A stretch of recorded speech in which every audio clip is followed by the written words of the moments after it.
Ini adalah episode ke-7. Pada 6 episode sebelumnya, kita sudah menjawab 9 dari 10 argumen yang selama ini membuat kita yakin bahwa bumi berbentuk bola. Topik terakhir, anggapan bahwa flat earth mundur 500 tahun akan dibahas lewat beberapa episode.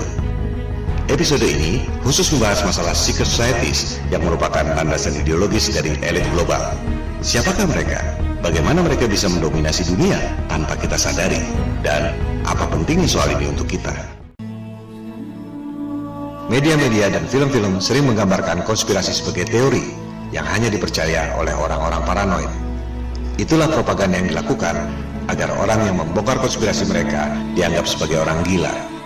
Konspirasi berasal dari bahasa Romawi atau Itali. Konspirare, spirare itu bernafas, kon itu bersama. Konspirare, bernapas bersama, bersekongkol dan bersiasat secara diam-diam seperti berbisik. You can only whisper it. Anything more than a whisper, and it would vanish. It was so fragile. And I fear that it will not survive the winter. Maximus, let us whisper now, together, you and I.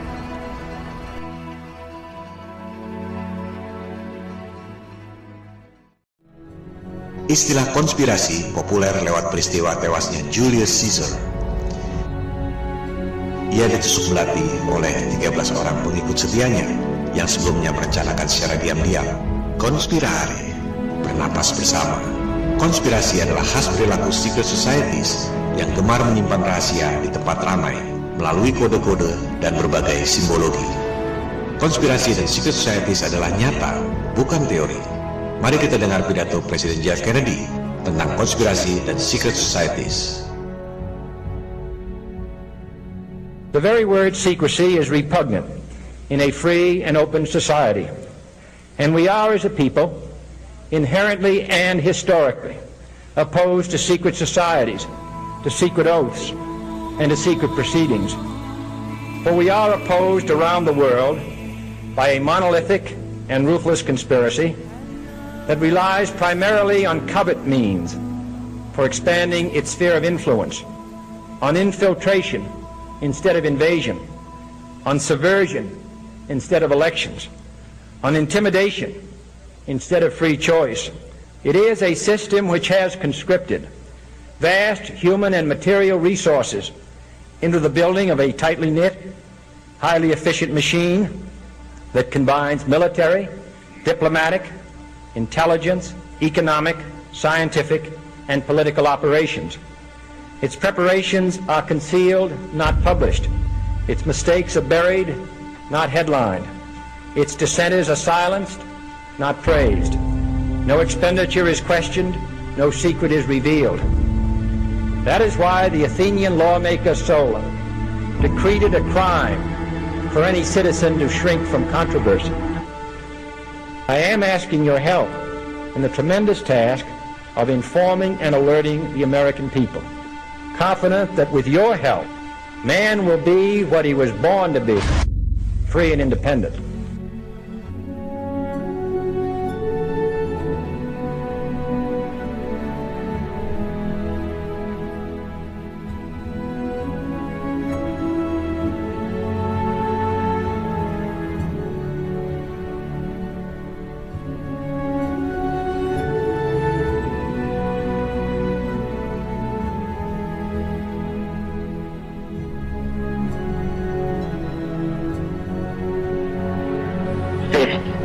Social justice.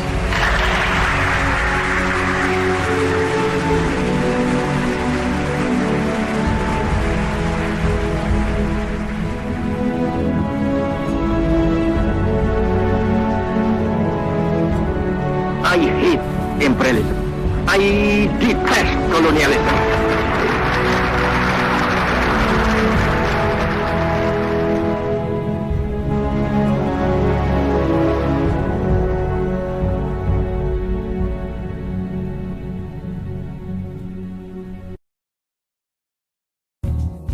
Kita sudah mendengar pidato JFK. Konspirasi dan secret societies adalah nyata, bukan teori. Dunia tak seperti yang kita kira. Mari kita tes persepsi kita versus realitas yang sebenarnya. Persepsi, Amerika Serikat, Jepang, Inggris, Prancis adalah negara-negara yang kuat perekonomiannya. Betul? Mari kita lihat situs worlddebtclock.org. Di situ tercantum hutang-hutang setiap negara, berubah setiap detik sesuai tingkat suku bunga. Tercantum pula GDP atau pendapatan kotor domestik dan jumlah penduduk. Supaya lebih mudah dicerna, kita masukkan angka-angka itu dan kita buatkan tabelnya. Kita lihat, negara yang hutangnya paling banyak di dunia adalah Amerika Serikat. Hutangnya 19,1 triliun dolar. Disusul oleh Jepang, China, Jerman, Prancis, Inggris. Kita masukkan pula Indonesia, Singapura, Malaysia, dan Rusia.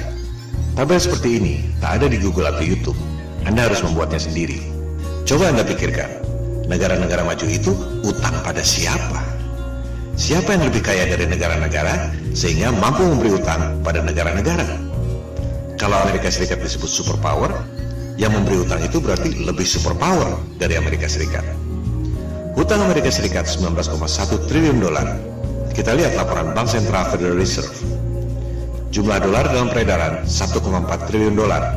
Berarti Amerika Serikat hutangnya 13 kali dari jumlah dolar dalam peredaran.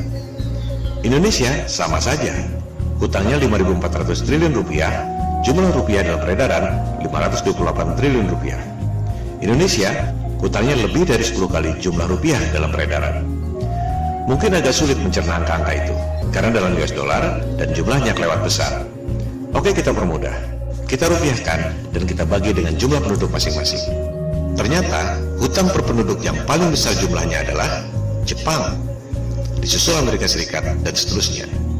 Indonesia hutangnya 20,6 juta per penduduk. Artinya, semua penduduk Indonesia, dari bayi sampai kakek nenek, rata-rata punya utang 20,6 juta rupiah per orang. Kalau di rumah Anda ada 5 orang, baik yang tinggal di rumah mewah ataupun di kolong jembatan, hutangnya 103 juta rupiah per keluarga. Padahal Anda tak pernah menerima uangnya. Itu masih mending. Jepang lebih hancur lagi. Satu orang menanggung utang 932,6 juta rupiah. Amerika Serikat, satu orang menanggung hutang 788,3 juta rupiah. Mungkin ada yang mengatakan pendapatan mereka juga besar. Oke, kita bandingkan hutang per kapita dengan GDP per kapita. Meski sebenarnya GDP itu termasuk pendapatan perusahaan asing di negara yang bersangkutan, sebenarnya kurang tepat untuk menggambarkan pendapatan per penduduk. Untuk mudahnya, dalam bahasa awam, GDP ini kita sebut saja pendapatan kotor. Kita lihat, pendapatan kotor per penduduk versus hutang per penduduk. Jepang nomor 1. Hutangnya satu orang 217% dari pendapatannya. Amerika Serikat nomor 2. Hutangnya satu penduduk 106% dari pendapatannya. Indonesia masih mendingan. Hutang per penduduk 46,7% dari pendapatannya. Inilah kelakuan elit global. Grand design-nya adalah membangkrutkan semua negara di dunia, menghancurkan semua agama di dunia, agar tunduk pada tatanan dunia baru, New World Order. Mereka sudah melakukan ini selama 250 tahun terakhir. Mereka percaya bahwa mereka adalah orang-orang terpilih yang mendapat pencerahan dari Lucifer, sang iblis. Mereka percaya bahwa mereka ditakdirkan untuk menjadi Tuhan di dunia, dan umat manusia sedunia lainnya menjadi budak-budaknya. Ideologi ini sudah ada sepanjang sejarah umat manusia. Mereka adalah titisan doktrinal dari Raja Nimrod yang membangun menara Babel menjulang tinggi ke langit untuk menantang Tuhan yang menciptakan banjir Nuh. Cara mereka memandang dunia dan kehidupan sangat beda dengan kita. Yang kita bilang iblis, mereka bilang Tuhan. Yang kita bilang pembunuhan yang keji, mereka bilang ritual kurban yang suci. Mereka adalah antitesis dari kita. The Antichrist, bahasa Arabnya Al-Masih Ad-Dajjal. Alirannya disebut Freemason, New Age. Dulunya disebut Mystery School. Itulah cikal bakal secret societies, bersembunyi di tempat ramai, seperti iblis di kegelapan yang siap memaksa manusia. Tokoh Mystery Schools modern yang paling berpengaruh ajarannya adalah Madame Blavatsky, seorang cenayang asal Rusia. Anda lihat judul bukunya, The Secret Doctrine, gabungan dari sains, agama, dan filsafat. Anda ingat Hitler mengatakan bangsa Jerman adalah bangsa pilihan keturunan bangsa Arya? Pernahkah Anda pikir bagaimana mungkin orang bule Jerman mengaku keturunan bangsa Arya, bahasa Sanskerta? Jika Anda perhatikan, bahkan logo Nazi pun bernama swastika, Sanskerta. Itulah pengaruh Blavatsky lewat bukunya The Secret Doctrine. Nazi didirikan oleh Thule Society, penganut aliran mistik Blavatsky. Jika di Jerman aliran Blavatsky berkembang menjadi Thule Society, pendiri partai Nazi, di Amerika Serikat ajaran Blavatsky berkembang menjadi sekte The Order of Death. Simbolnya tulang tengkorak. Oleh sebab itu, orang lebih mengenalnya dengan sebutan sekte Skull and Bones. George Bush, baik yang senior maupun yang junior, dua presiden Amerika Serikat, adalah anggota sekte Skull and Bones Yale University. His name in the Yale University secret society Skull and Bones, better known to you as President George Bush. Now, for the first time in the history of that Yale club, two of its former members will go head-to-head for the presidency. Also the first time in the history of that slightly less secretive organization, the United States of America. That's right, John Kerry was also in Skull and Bones. In a moment, a journalist at Yale who has removed some of the unknowns from the bones. First, who are these people? Skull and Bones dates to 1832. It was, in fact, a reaction to a secret society, the Masons, then much more influential than they are today. New members, the neophytes, are expected to do things like lie in coffins and wrestle in mud and kiss a skull and confess their sexual histories in front of the group. Once you're in, you're in. Skull and Bones is for life. Henry Luce, who created Time magazine and all its cousins. Harold Stanley, founder of Morgan Stanley. Henry Louis Stimson, the Secretary of War under FDR and Truman. William F. Buckley. Averill Harriman, longtime governor of New York. And then there are the presidents. William Howard Taft, whose father Alfonso had helped found the group and whose son Robert was a senator. George Herbert Walker Bush, whose father Prescott was a bonesman and a senator. The current President Bush, his opponent is John Kerry, bonesman, class of 66. You both were members of Skull and Bones, a secret society at Yale. What does that tell us? Not much, because it's a secret.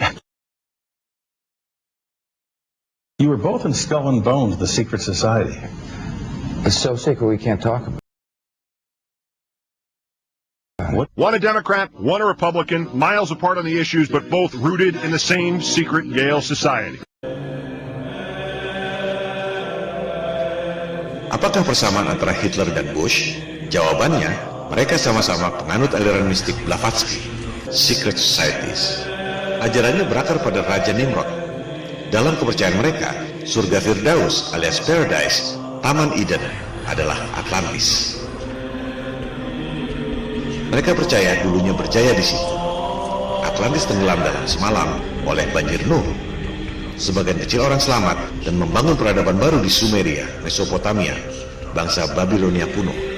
Oleh sebab itulah Nimrod membangun menara Babel, menjulang tinggi ke langit untuk menantang Tuhan yang menciptakan banjirnya.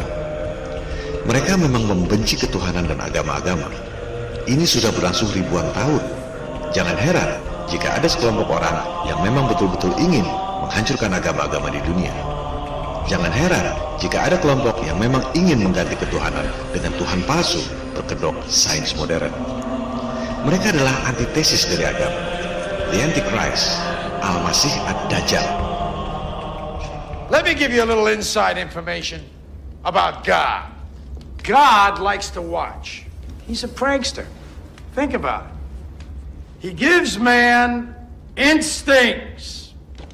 He gives you this extraordinary gift, and then what does he do? I swear, for his own amusement, his own private cosmic gag reel, he sets the rules in opposition. It's the goof of all time. Look, but don't touch. Touch, but don't taste. Taste, don't swallow. And while you're jumping from one foot to the next, what is he doing? He's laughing his sick fucking ass off. He's a tight ass. He's a sadist. He's an absentee landlord. Worship that? Never. Ribuan tahun yang lalu, aliran ini berkembang secara sembunyi-sembunyi. Mystery schools, secret societies, ritual di gua-gua. Bank of England, bank sentral negara Inggris, dibangun di atas kuil pemujaan Dewa Mitra. Itulah secret societies. Anda mungkin ingat tokoh ini, Merovingian dalam film The Matrix. Merovingian adalah raja Prancis pertama, abad ke-5. Ia mengaku keturunan Nabi Isa alias Jesus, hasil perkawinan dengan Maria Magdalena. Mystery schools, secret societies, the Antichrist. Akar historis, ideologis, dan belief system secret societies yang tergabung dalam elit global bermula 4200 tahun yang lalu. Raja Nimrod alias Namrud adalah antitesis dari Nabi Ibrahim. Mereka hidup di zaman yang sama. Jika Nabi Ibrahim dikenal sebagai bapak monoteisme atau ketuhanan yang Maha Esa alias Tauhid, Raja Namrud adalah antitesisnya, penyembah berhala, penyembah iblis, Lucifer, the Antichrist. Nabi Ibrahim dibakar hidup-hidup oleh Nimrod, tapi atas mujizat Tuhan, Nabi Ibrahim tidak merasakannya. Meski menara Babel akhirnya hancur, ajaran Nimrod tetap hidup, berkembang secara sembunyi-sembunyi. Mystery schools, secret societies. Di abad ke-5 Masehi, tercatat Merovingian, dinasti Raja Prancis pertama, menganut aliran ini. 600 tahun kemudian, masih di Prancis, sekitar tahun 1090, aliran ini dikembangkan oleh Godefroy de Bouillon menjadi sebuah sekte bernama The Poor Fellow Soldiers of the Christ and of the Temple of Solomon, disingkat Knights Templar. Knights Templar adalah sekte penyembah iblis. Mereka bukan tentara Kristen beneran. Inisiasinya dilakukan dengan meludahi salib, the Antichrist. Dari namanya saja, jelas terlihat bahwa sekte ini berorientasi pada Temple of Solomon atau kuil Nabi Sulaiman di Yerusalem, tempat dulu disemayamkannya the Ark of the Covenant atau tabut Nabi Musa. Knights Templar terobsesi dengan tabut itu. The Ark adalah tempat untuk menyimpan batu bertuliskan 10 perintah Tuhan. The Ark dikenal sebagai benda supranatural tertinggi dalam sejarah umat manusia. Referensi mengenai The Ark bisa Anda lihat di Alkitab Taurat, Alkitab Zabur atau Mazmur, Alkitab Injil, dan Kitab Suci Al-Quran. Mungkin Anda pernah menonton film Indiana Jones, Raiders of the Lost Ark. Memang seperti itu yang digambarkan dalam kitab-kitab suci. The Ark memancarkan pilar-pilar awan, pilar cahaya, dan pilar api. Bahkan dikisahkan bahwa The Ark dapat membuat aliran sungai Yordan berhenti, persis seperti Nabi Musa membelah Laut Merah. Padahal, ketika di sungai Yordan itu, Nabi Musa sudah wafat. Ketika akhirnya Nabi Daud berhasil membangun kerajaan di Palestina, ia memerintahkan putranya, Nabi Sulaiman, untuk membuat kuil khusus guna menyimpan The Ark. Maka dibangunlah Temple of Solomon oleh Nabi Sulaiman.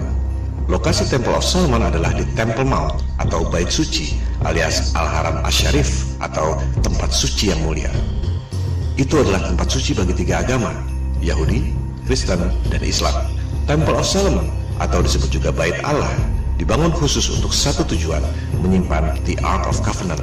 Maka disimpanlah tabut itu di atas sebuah batu dan dibuatkan kamar khusus, the Holy of Holies, yang suci dari yang suci. Batu tempat menyimpan the Ark itu disebut As-Sakrah. Saat ini, batu As-Sakrah ada di dalam Masjid Al-Sakrah atau Dome of the Rock. Lokasinya di seberang Masjid Al-Aqsa. Batu As-Sakrah ini, tempat dulu disemayamkannya tabut Nabi Musa, juga dipercaya sebagai tempat di mana Nabi Muhammad menjalankan Mi'raj melewati langit ke-7. Ketika awal-awal umat Islam menjalankan ibadah sholat, kiblatnya adalah Yerusalem, di Baitul Maqdis itu. Baru kemudian ketika di Madinah, turun wahyu yang memerintahkan pindah kiblat ke Ka'bah. Luar biasa, kota suci 3 agama. Temple of Solomon dibangun oleh Nabi Sulaiman sekitar tahun 900 sebelum Masehi. The Ark of Covenant hanya bertuah jika ada orang yang memiliki derajat spiritual yang sangat tinggi, seperti Nabi Musa, Nabi Daud, Nabi Sulaiman, dan lain-lain. Dalam bahasa awam, harus ada kuncennya. Jika tak ada holy man, maka tabut itu hanya peti biasa yang tak ada tuahnya. Itu sebabnya, Temple of Solomon bisa dihancurkan oleh Raja Nebukadnezar II 300 tahun kemudian. Nebukadnezar II adalah Raja Neo-Babylonian atau Irak sekarang. Saddam Hussein dikenal mengklaim dirinya sebagai keturunan Nebukadnezar II yang menghancurkan Temple of Solomon. Sisa-sisa runtuhan Temple of Solomon inilah yang kemudian menjadi tembok ratapan. Tempat bangsa Yahudi meratapi kesedihan, awalnya akibat hancurnya kejayaan yang dibangun oleh Nabi Daud dan Nabi Sulaiman. Sejak diserang Nebukadnezar 2600 tahun lalu, tabut Nabi Musa hilang sampai sekarang. Tak ada yang tahu di mana tempatnya. Masjid Al-Aqsa dan Masjid Al-Sakrah dibangun abad ke-7, 1200 tahun setelah Temple of Solomon hancur. Kuil Nabi Sulaiman sudah hancur 1200 tahun sebelum Islam lahir. Umat Yahudi, Kristen, dan Islam di Yerusalem adalah tetangga yang rukun. Mereka tak pernah perang. Tak akan ada perang jika tak ada yang provokasi. Umat 3 agama hidup rukun bertetangga selama ribuan tahun. Baru ada konflik setelah dipecah belah oleh Inggris melalui British Mandate on Palestine 1922 yang berbuntut lahirnya negara Israel tahun 1948. Kita akan membahas soal adu domba elit global ini nanti. Silakan Anda buka situs Old City Jerusalem di Wikipedia. Ada keterangan di situ. Ketika Khalifah Umar bin Khattab tiba di kota suci Yerusalem, ia justru disambut hangat oleh otoritas agama Kristen di Yerusalem. Tak ada perang. Justru Umar dianggap sebagai pelindung dan penyelamat kota Yerusalem oleh pimpinan tertinggi agama Kristen di situ, yaitu Sophronius. Umar dipersilakan melaksanakan sholat di gereja Yerusalem, tapi Umar menolak karena takut suatu saat umat Islam mengklaim gereja itu sebagai tempat sholat. Umar sholat di luar gereja dan menulis surat kepada otoritas agama Kristen di situ yang isinya melindungi gereja dan melarang umat Islam mengklaim gereja itu.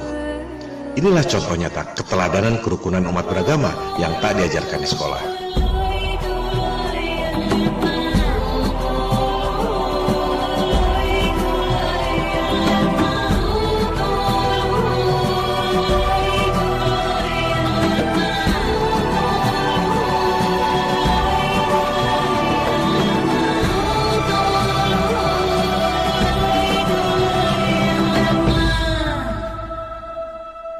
500 tahun kemudian, kelompok Antichrist dan penyembah iblis di Prancis, Knights Templar, tidak belajar sejarah. Mereka terobsesi dengan kesaktian tabut Nabi Musa yang mereka baca di Alkitab. Mereka pikir tabut itu masih ada di Yerusalem, di lokasi Masjid Al-Aqsa dan As-Sakrah.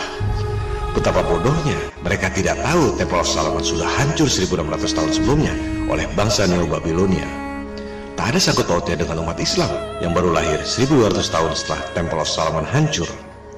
Kelompok Antichrist Knights Templar ingin mengambil tabut Nabi Musa di Yerusalem untuk kekayaan dan kejayaan pribadi. Mereka butuh uang dan butuh dukungan politik. Maka disebarlah fitnah bahwa umat Islam merampok umat Kristen yang berziarah ke Yerusalem, sehingga melahirkan perang salib selama 300 tahun. Adu domba umat beragama dimulai oleh Knights Templar yang melahirkan warisan kebencian 1000 tahun di antara umat Kristen dan umat Islam. Aliran Raja Nimrod ini memang membenci ketuhanan dan agama, mengadu domba umat beragama untuk memperoleh kekayaan dan kejayaan. Perhatikan nama awalnya, The Poor Fellow Soldier. Mereka tadinya adalah tentara miskin. Logonya satu kuda 2 orang karena tak mampu beli kuda sendiri. Melalui adu domba umat beragama yang melahirkan perang salib 300 tahun, sekte penyembah iblis yang awalnya satu kuda 2 orang itu menjelma menjadi The Bank of Europe. Knights Templar memiliki jaringan dari Eropa sampai Timur Tengah. Dibuatlah sistem cek perbankan dan letter of credit yang kita gunakan sampai sekarang, The Bank of Europe. Fortune and glory, kid. Fortune and glory. Knights Templar kemudian memberi hutang pada raja-raja, termasuk Raja Prancis. Jurus membangkrutkan negara lewat hutang sudah dimulai 1000 tahun lalu oleh Knights Templar. Elit global hanya meniru apa yang dilakukan Knights Templar 1000 tahun lalu. Mereka tak peduli perang selama 300 tahun, tak peduli memakan korban jutaan orang. Yang kita anggap sebagai perang yang mengerikan, buat mereka adalah pesta yang mendatangkan banyak uang. Yang kita anggap sebagai pembunuhan yang keji, mereka anggap ritual kurban yang suci. The Antichrist, Al-Masih Ad-Dajjal.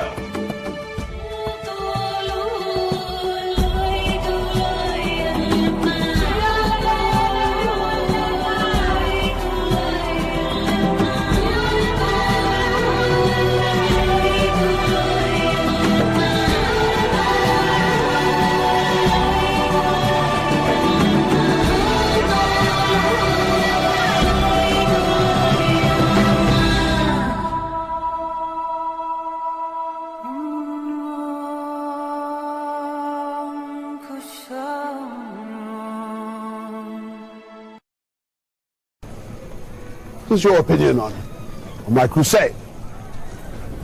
God be pleased with my sacrifice. No, he won't. Why do you say that? The massacre at Akrasaya. Speak up! When you had us herd 2,500 Muslim men, women, and children together, the young woman at my feet, with her hands bound, she looked up at me. It wasn't fear in her eyes. It wasn't anger. It was only pity. She knew that when you gave the order, our blades would descend upon their heads.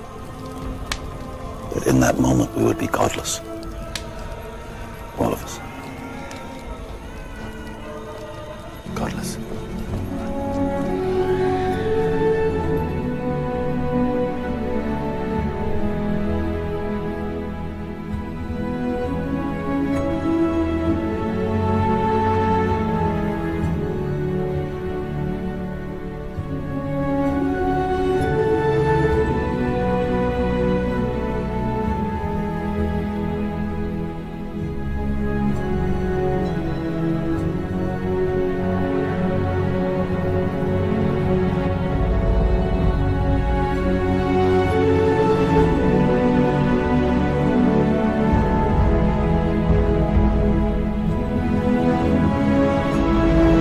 Let's remember here, the people we are fighting today, we funded.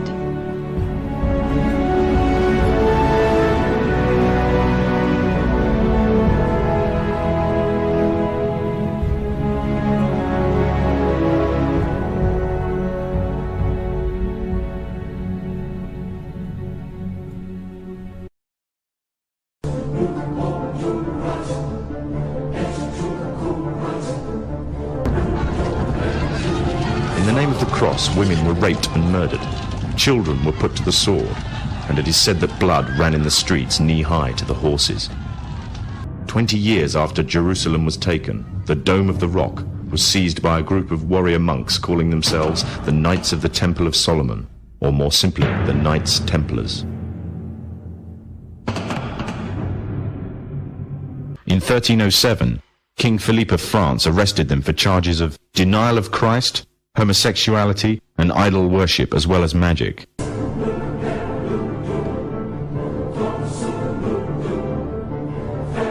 Pope Clement V declared all Templars as heretics to Christianity, ordering all their properties to be seized.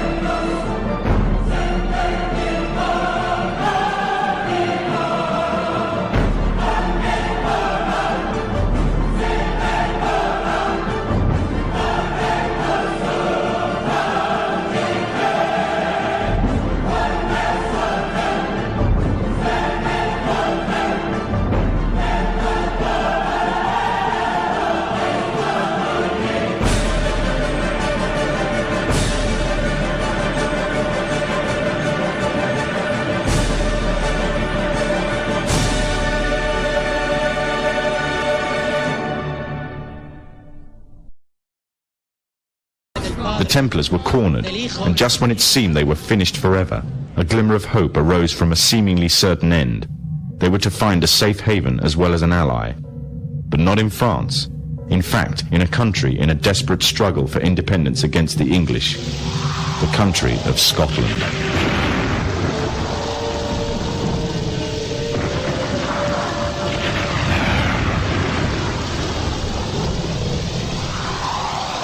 For some, Scotland's hope of independence had died with the death of William Wallace.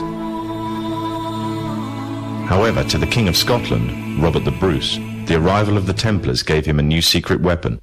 Their experience, gained over 200 years of fighting the mighty armies of Islam, had made them expert in combat and warfare, and more than a match for any army brought before them. In 1314, the Templars, allied with Robert the Bruce and his army, took to the fields of Bannockburn in the long-awaited showdown with the English. Robert the Bruce's foresight paid off. The 25,000-strong English army suffered a humiliating defeat at the hands of only 6,500 men. The dream of an independent Scotland had finally been achieved.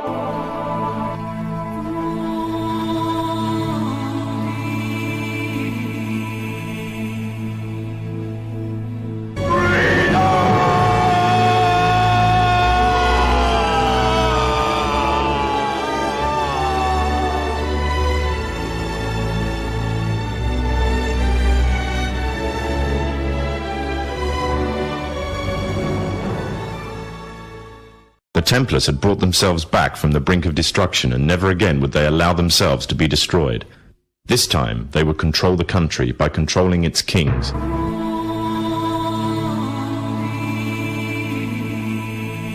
And in order to preserve their secret order, the Templars would have to die, or more precisely, the name would have to die. Their descendants became the true power of Scotland. In 1603, the death of Queen Elizabeth I left England without an heir to the throne. By virtue of descent, King James V of Scotland became King of England. In doing so, Scotland and England joined to form a new kingdom, and the power that the Templars held over Scotland spread to give them a firm grip on the whole of Great Britain.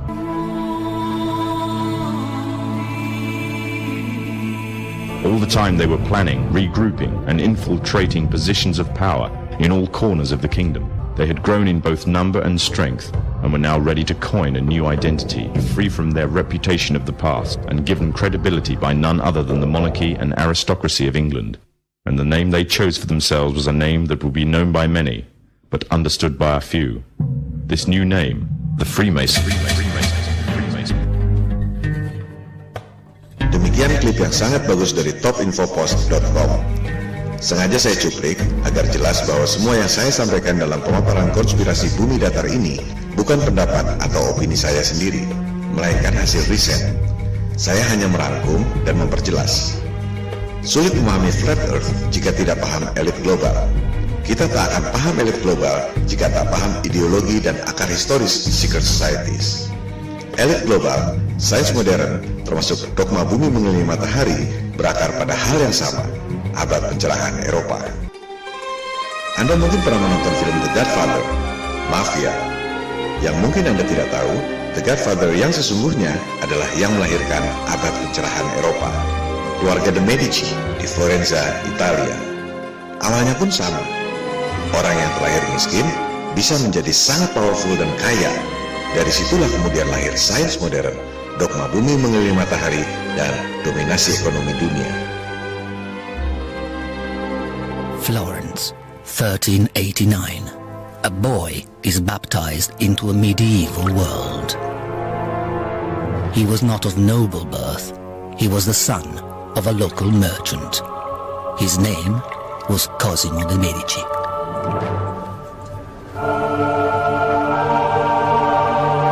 From humble beginnings, his dynasty would seek power and influence, and not stop until they secured the papacy itself. Theirs was a world where power came at a price.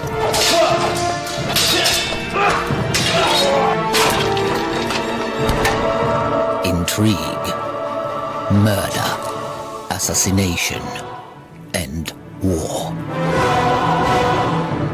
But the city of Florence was also a cauldron of creativity. And for the greater glory of the family, the Medici would protect and pay for the greatest artists and thinkers of their age.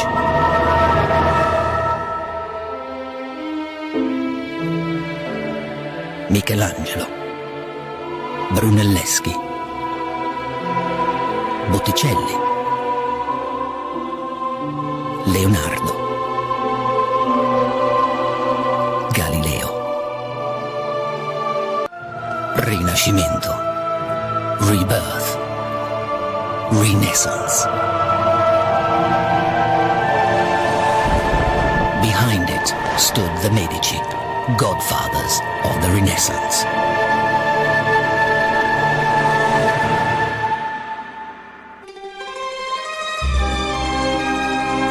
Anda lihat sendiri, para arsitek abad pencerahan Eropa seperti Michelangelo, Leonardo da Vinci, Galileo adalah anak asuh sang godfather, the Medici. Dari situlah lahir istilah Freemason, tukang batu yang berpikiran bebas. Dogma bumi mengelilingi matahari dimulai dari situ. Diajarkan di sekolah-sekolah sejak abad ke-16, meski sebenarnya Galileo tak dapat membuktikan teorinya. Jika bumi berputar mengelilingi matahari, maka rasi bintang seharusnya berubah setiap 6 bulan. Ini yang disebut sebagai stellar parallax yang sudah kita bahas di episode 3. Rasi bintang tidak berubah. Sebaliknya, jika bumi mengelilingi matahari dan bintang-bintang itu masing-masing terpisah jarak triliunan kilometer, Bagaimana mungkin semua bintang bergerak ke arah yang sama dengan kecepatan yang sama pula? Mereka mengatakan itu sebagai cosmic coincidence, kebetulan kosmik. Sama juga dengan mengatakan orang-orang ini jaraknya berjauhan. Yang satu di Bandung, satu di Surabaya, satu di Makassar, di Papua, dan lain-lain. Tapi karena kebetulan kosmik, kelihatannya sama besar dan sama kecepatannya. Itu adalah pembodohan. Mereka melakukan itu 500 tahun lalu karena kondisi politik saat itu. Kaum Freemason ingin lepas dari otoritas agama. Mereka punya dendam sejarah, diburu, dibunuh, dibakar oleh paus dan rajanya sendiri, dikucilkan oleh masyarakatnya sendiri. Jumlah mereka sedikit, tak akan bisa melawan umat yang banyak. Apalagi orang rela mati demi agama. Oleh sebab itu, dogma agama harus dihancurkan lewat Tuhan palsu berkedok sains modern.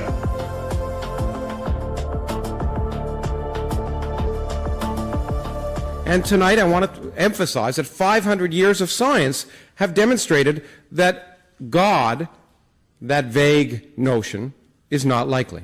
It's irrational to believe in God.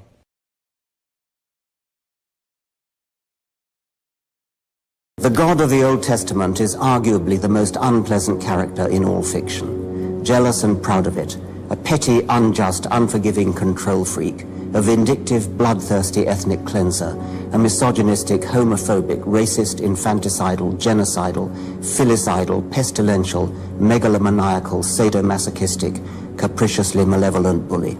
So that's what you think of God? Yeah, to free yourself from primitive superstition. So religion's a primitive superstition? Oh, I think it is, yes. I think a lot of people, when they give up God, feel a great sense of release and freedom. Itulah cara untuk melemahkan umat yang banyak agar tunduk pada segelintir orang dalam tatanan dunia yang baru, the New World Order. Dari kalangan Freemason itu, kemudian lahir sebuah kelompok elit yang disebut Illuminati. Kita harus perjelas di sini, tidak semua Freemason itu Illuminati. Illuminati adalah kelompok yang sangat elit dan sangat eksklusif.